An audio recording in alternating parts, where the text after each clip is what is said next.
Hello，大家好。那我们今天来开箱一台华硕的笔电哈。那我们这一次客人选的型号呢是华硕的 X1504V 哦。那这个 CPU 后来有换另外一款的核心哦。那它用的核心是 Core 5120U 哦。那这个是后来有稍微改款过的，但是它的构型基本上没什么变。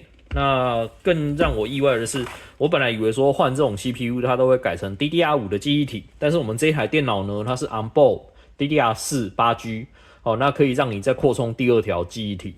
OK， 好，所以我们这一台电脑呢，它原生是搭载 Windows 11的系统。那 Windows 11的系统，我们就会比较建议客户说，你最少记忆体都要去配16G 的记忆体。OK， 好，所以我们跟客人稍微讲了一下哈，那我们客人就选择说再补一条8G 的那个笔电的 D43200的记忆体上去，这样子。OK， 好，那我们话不多说，直接开箱哈。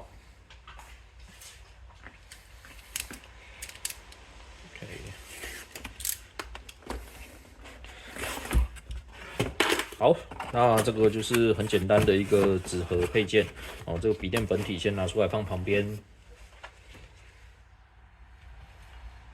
好，那这边是它的保卡之类的，哦，那就要请客人自己收好。好，那这边可以看到它的华硕的变压器就比较迷你一点啦，哦，因为它的功耗没有到很高。好，那我们可以看一下，这个是它的变压器，看一下它写的字很小。没有写说是什么品牌做的，只有写说产地在中国这样子。对，没有写说它是哪一家代理、哪一间厂商做的。19伏特2.37安培啊，只有45瓦哦，这是一个非常低功耗的一个变压器啊。OK， 哦，那这个就是他们华硕现在在用的这种迷你头。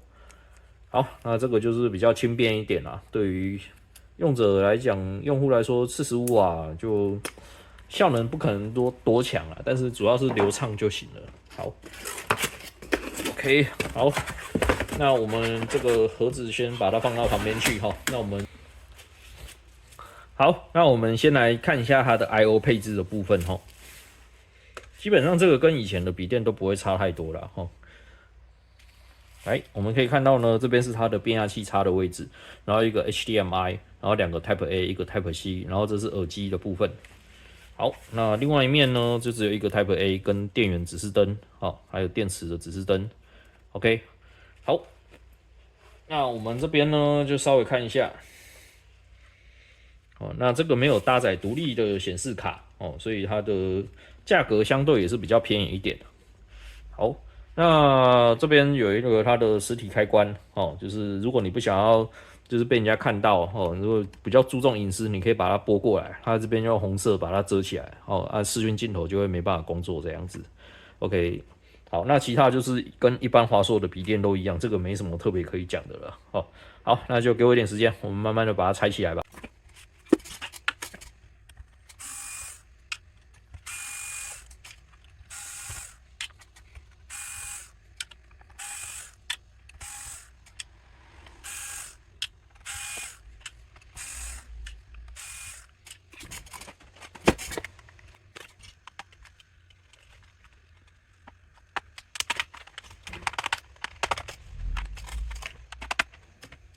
好，花了一点时间，我们已经把这台笔电给拆出来了哈。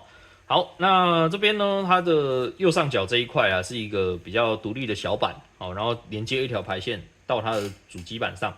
好，那这边就是刚刚有看到有一个 Type A 跟它的指示灯号，就是这一个小板在控制的。好，那我们看到这一个黑色这一条呢，是它的系统碟，它的 M.2 在这里。好，那这一个呢是它的电池。好，那这个是它的 WiFi。好，那这是联阳做的 EC。好，那我们可以看到这个导管呢，就是连接到这一个风扇，因为这个是比较低功耗的主机，所以它整个风扇设计上就比较阳春一点。好，那虽然阳春归阳春啦，但是这边毕竟还是会有排风的状况嘛。好，所以可能就是你这一台笔电的使用者，你可能过个2年，你就要注意一下这边有没有卡灰尘之类的。散热器如果卡到灰尘的话，可能还是请专业的店家帮你做清洁会比较好一点。OK， 好，那这边就是 SOC 的 CPU 跟南桥坐在一块的。好，那这个呢是它的键盘，那这一个是它的触控盘在这里。好，那这是萤幕的排线。那我们的记忆体这一次就是要装在这个位置，哦，这边就是我们等一下装记忆体的位置，然后这是喇叭 ，OK， 好，那基本上啊，如果说你今天是第一次上电前，哦，就是这个电池你刚买来，哦，它里面是完全没有电的情况底下，你可以不拆电池没关系，但是只要你通过电或是曾经充过电，好，你就一定要把电池拔起来，才能去做任何的动作。好，你不能说电池没有拔就在那边开搞，好，那一定会爆掉。好，所以记得在处理自己的笔电的时候，可以的话先把电池给拔掉。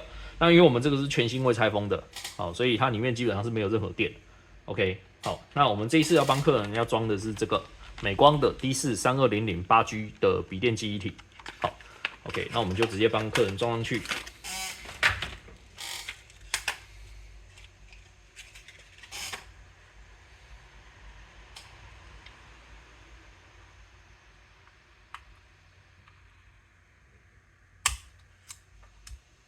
好，那我们现在已经装完了哈，那我们就直接开机建系统，去帮客人把所有的软体关到最新，再继续咯。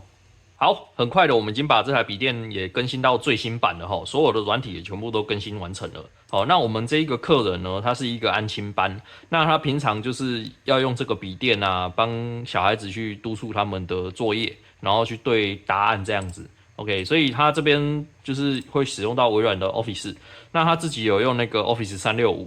那他只要回去之后直接打开 Office， 然后登入他的微软账号，他就可以直接启用，可以直接用这样子。OK， 好，那这种笔电啊，或者是套装电脑哦，他们都会预先搭载他们自己的那个防毒软体。